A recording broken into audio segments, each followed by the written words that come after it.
Break के बाद एक बार फिर आपका स्वागत है। आप देख रहे हैं कहानी कुर्सी की। देश के कई राज्यों में यूसीसी यानी कि समान नागरिक संहिता लागू किया जा चुका है, तो कई राज्यों में पाइपलाइन में है। इसी में से एक और नाम जुड़ गया है असम का। असम में भी समान नागरिक संहिता को लागू किया जाएगा और इसके लिए हिमंता बिस्वा शर्मा ने डेडलाइन भी तय कर दी है। हिमंता कैबिनेट की पहली बैठक में यूसीसी लागू करने का फैसला लिया गया है और इसके लिए 25 मई को असम विधानसभा का सत्र बुलाया गया है। 26 मई को यूसीसी बिल को पेश किया जाएगा। आपको जानकारी दे दें कि बीजेपी ने असम चुनाव में यूसीसी लागू करने का वादा किया था और सीएम हिमंता ने अपनी पहली कैबिनेट में ही इसे पूरा कर दिया। शपथ ग्रहण से पहले हिमंता ने इसका एक हिंट भी दिया था। उन्होंने लिखा था कि 21 से 16 तक ट्रेलर है, 21 से 26 तक ट्रेलर है और 26 से 31 तक पूरी पिक्चर। हिमंता कैबिनेट ने यूसीसी बिल के जिस ड्राफ्ट को मंजूरी दी है उसके मुताबिक शादी, तलाक, लिव इन रिलेशनशिप और तलाक के नियम सबके लिए एक जैसे होंगे। शादी का रजिस्ट्रेशन कराना जरूरी होगा। इस कानून से असम की आदिवासी और जनजातियों को बाहर रखा गया है। हिमंता ने कहा कि असम में लागू होने वाला यूसीसी गुजरात, उत्तराखंड, गोवा के मॉडल के जैसा ही होगा, लेकिन असम में आदिवासी और जनजातीय समाज की परंपराएं चूंकि अलग है, इसलिए उन्हें इस कानून से बाहर रखा गया है। हमारे भारतीय जनता पार्टी का जो इलेक्शन मैनिफेस्टो थे, इसमें हमारे कमिटमेंट था कि हम असम में यूसीसी को लागू करेगा। तो पहला कैबिनेट ने ही सरकार ने निर्णय लिया कि हम अगले 25 मई जब हमारा विधानसभा का सत्र शुरू होगा, 25 मई हम लोग यूसीसी सदन का सामने लाने का काम करूंगा। एक हिसाब से बीजेपी का इलेक्शन मैनिफेस्टो का एक बड़ा प्रॉमिस हमने आज पूरा करने का काम किया। तो पहले इस प्रॉमिस पर ही हम चर्चा कर लें कि असम में अब यूसीसी लागू किया जाएगा। हालांकि इसमें एक थोड़ा सा जो फेरबदल है वो ये कि आदिवासी और जनजातियों को इससे अलग रखा जाएगा।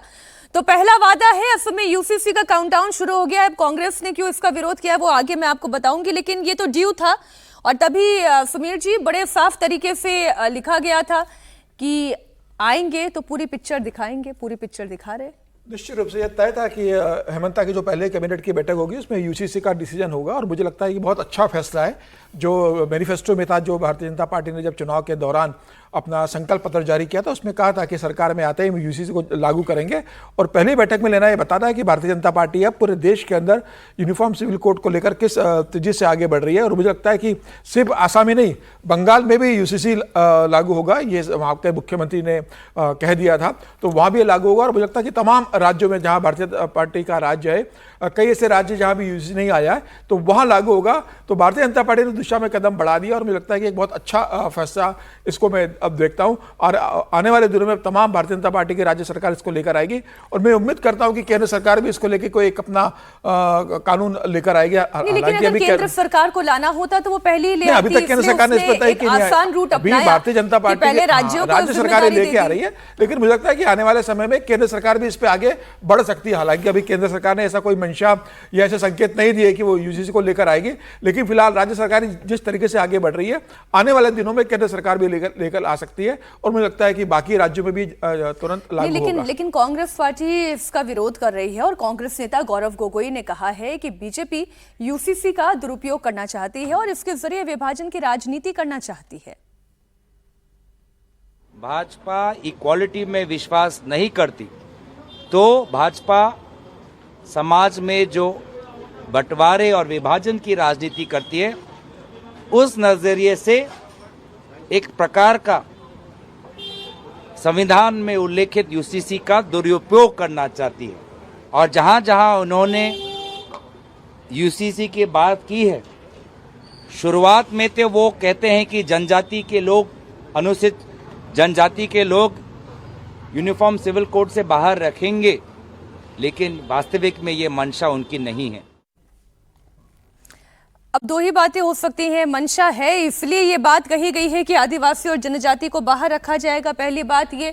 और जो गौरव गोगोई कह रहे हैं रागी जी कि ये मुसलमानों के साथ भेदभाव करना चाहते हैं।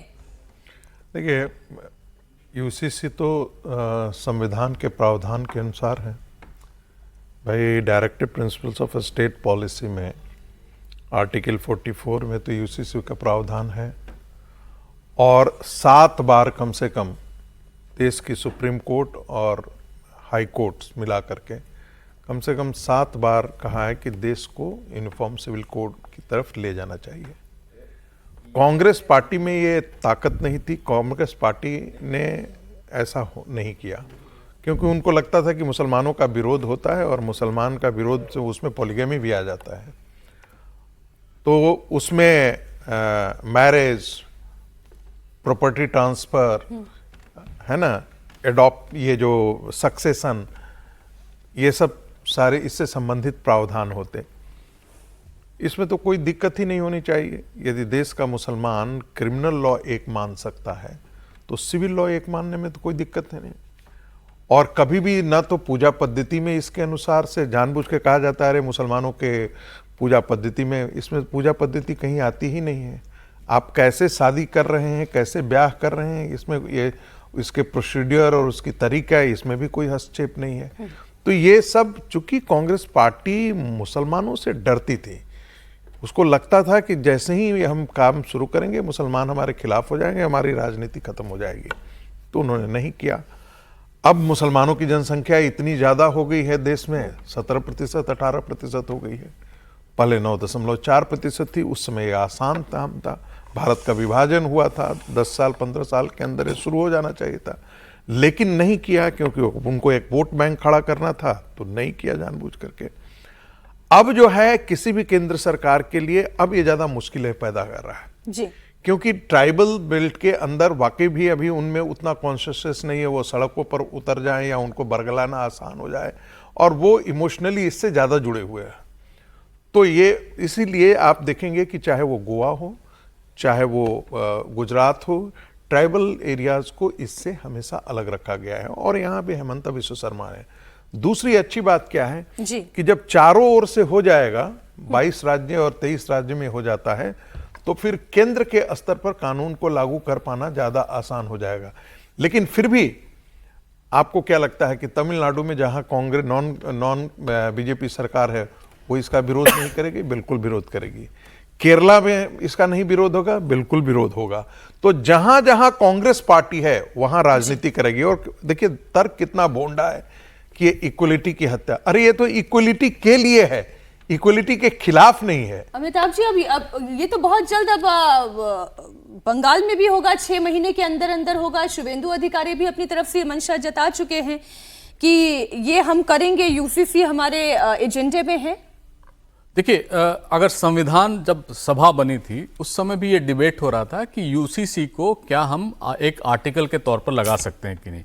आर्टिकल 35 नंबर पे इस पर डिबेट भी हुए थे। अंबेडकर साहब ने कहा कि नेशनल इंटीग्रेशन के लिए, सिविल यूनिफॉर्मिटी के लिए बहुत जरूरी है, ऐसा होना चाहिए। लेकिन इसमें भी विरोध हो गया था, जो उस समय की राजनीति थी उसके हिसाब से कि अभी हमारा बंटवारा हुआ है, अगर हम आप छेड़ेंगे तो और प्रॉब्लम्स होगी। तो इसलिए कम से कम जो पर्सनल कोड हैं उनको माना जाए। और अमूमन ये फैसला हुआ या ये कॉम्प्रोमाइज हुआ कि उसको डायरेक्टिव प्रिंसिपल्स में लाया जाए, आर्टिकल 44 में, जो नॉन एनफोर्सेबल है, यानी स्टेट इसको लागू नहीं करा सकता है। और कंकरेंट लिस्ट में डाला गया कि स्टेट्स चाहें तो बना सकती हैं। लेकिन धीरे धीरे ये बात, बहुत दिनों से ये डिबेट चल रहा था, बीजेपी ने इसको काफी आगे हद तक ले भी गई।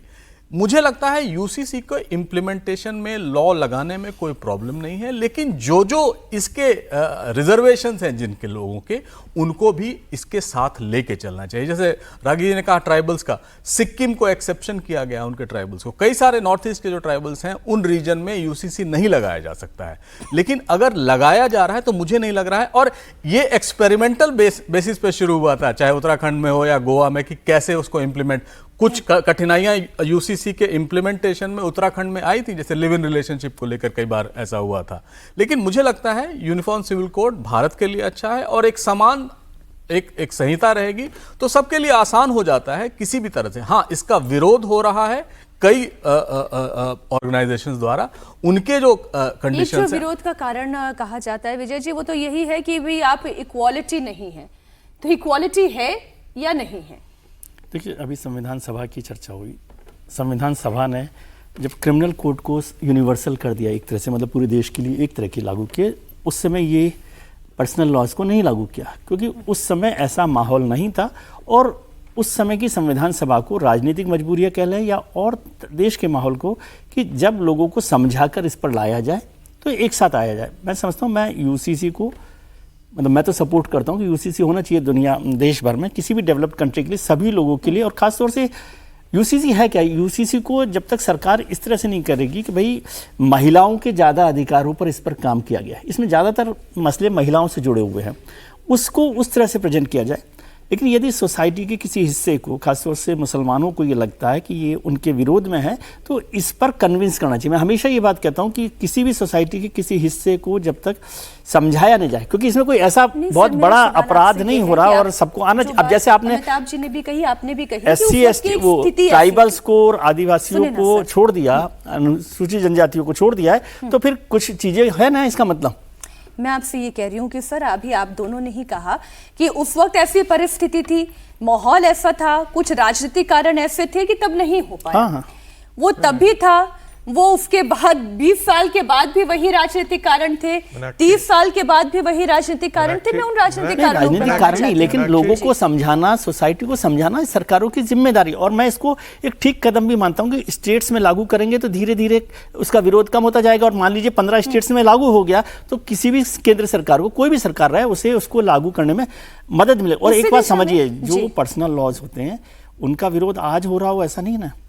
1950s में 52 में जब हिंदू कोड बिल लाया गया था, तो जो आज लोग ये यूनिवर्सल यूसीसी की बात कर रहे हैं वही सब लोग विरोध में खड़े हुए थे। बिल्कुल ठीक बात है, तो लेकिन अपने धर्म को सुधार का विरोध हमेशा होता रहता है। लेकिन हिंदू तैयार हुआ ना, और एक तैयार हुए ना, 5 स्टेट्स बन गई ना, 5 वही स्टेट्स मैं कह रही हूँ, उनको तैयार करने में समय जरूर लगा, लेकिन तैयारी हुई और वो हो रहा है। मीनाक्षी, ऐसा है कि जब हिंदू कोड बिल लाया जा रहा था तो उसका विरोध डॉक्टर राजेंद्र प्रसाद ने किया था। और डॉक्टर राजेंद्र प्रसाद का कहना था कि भाई ये जो संविधान सभा है ये एडल्ट फ्रेंचाइज से चुनी हुई संविधान सभा नहीं है, ठीक है। यानी कि सारे जितने भारत के नागरिक हैं, वयस्क नागरिक हैं, ये उनके द्वारा चुनी हुई ये संविधान सभा नहीं है। तो एक बार चुनाव हो जाने दीजिए, पहला चुनाव से जो सरकार निकल करके आएगी वो इस पर निर्णय लेगी। संविधान सभा की बहस पढ़िएगा तो बड़ा अद्भुत लगेगा। नेहरू का कंसर्न क्या था मालूम है?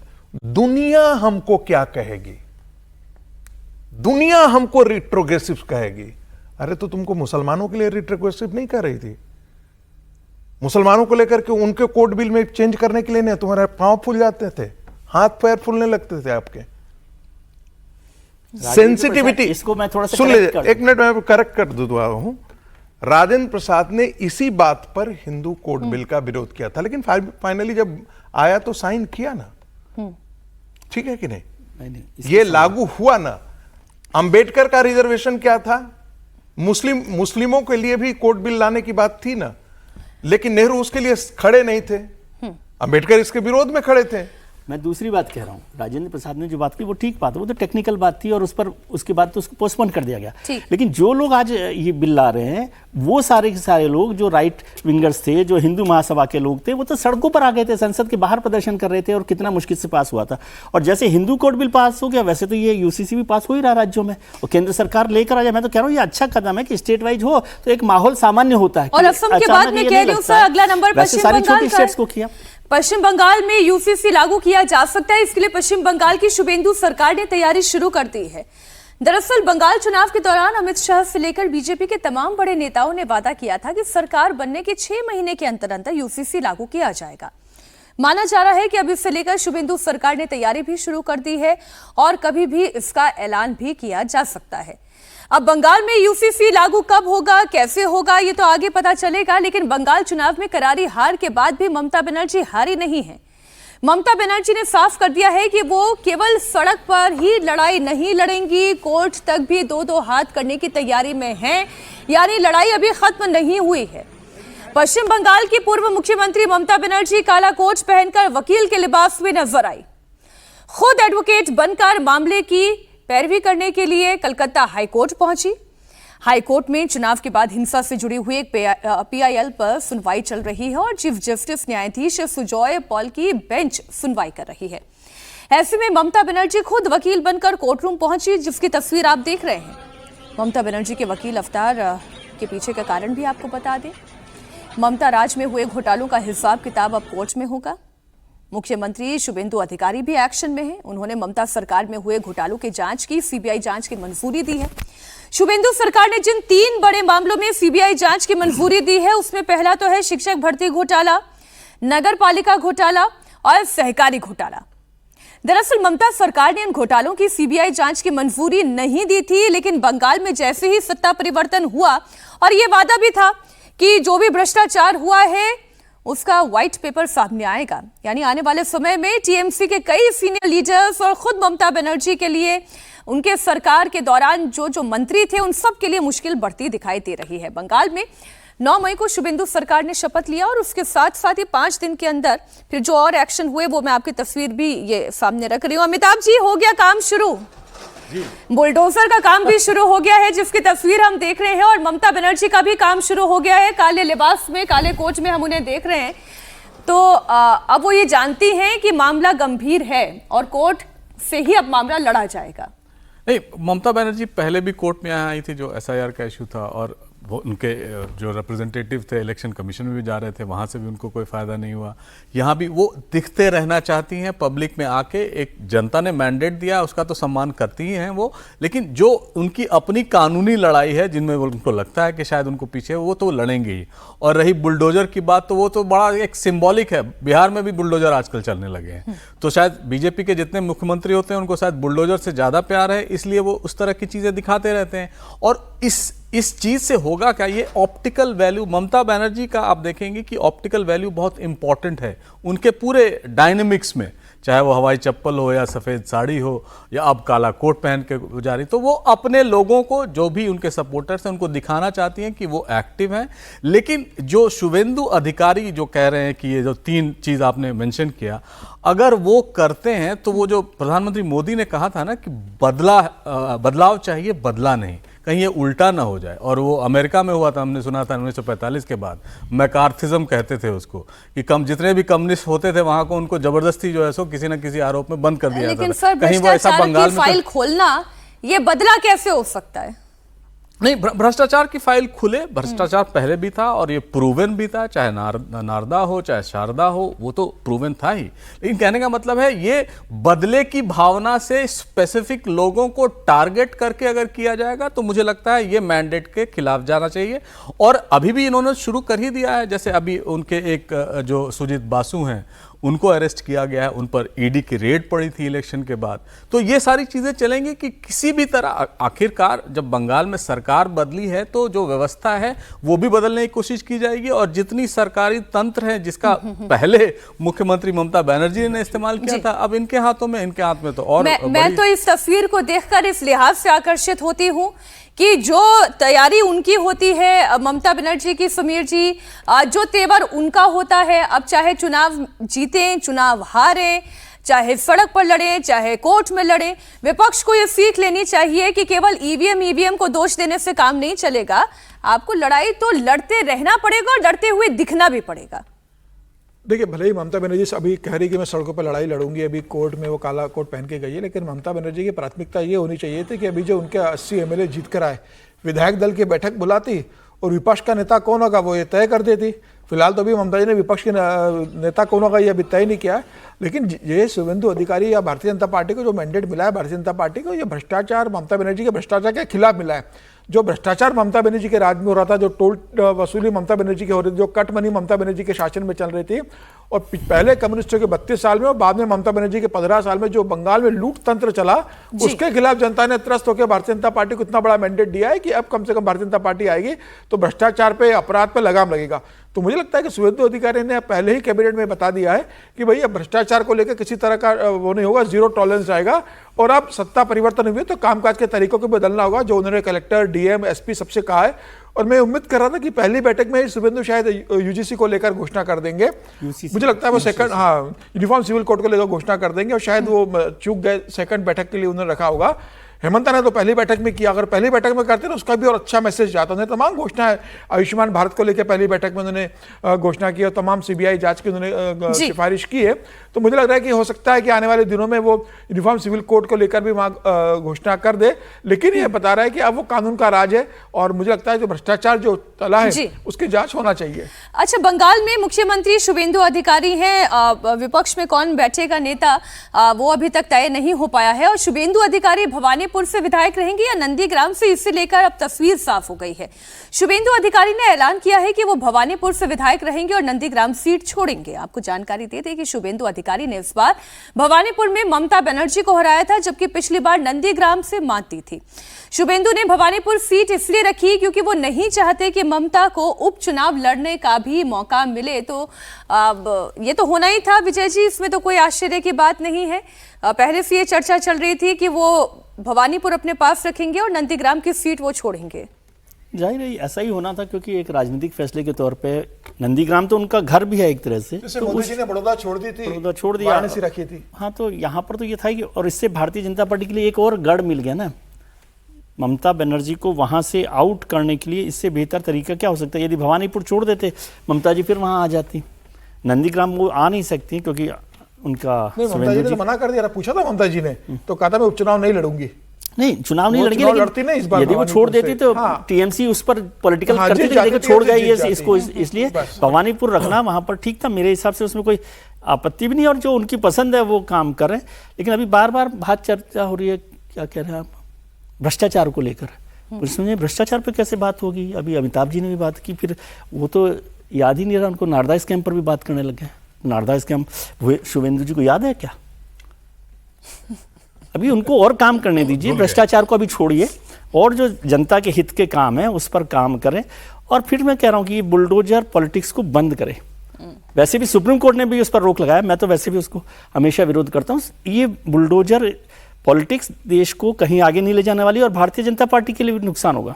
गुंडों के खिलाफ, जो कटमनी वाले लोग हैं उनके खिलाफ कार्रवाई करे, लड़ाई लड़े। और बंगाल की शक्ल, बंगाल का सबसे बड़ा काम है इंडस्ट्रियलाइजेशन को लाना, जो पिछले 30 साल से कोलकाता पीछे चला गया, 30-40 साल से, उस पर काम करेगी भारतीय जनता पार्टी, तो अगले 30 साल तक वहां रह सकती है। ये बुलडोजर पॉलिटिक्स जो है सर, अभी तो कहानी शुरू हुई है सर, मुझे एक ब्रेक के लिए रुकना है। एक लाइन सर, एक लाइन ही।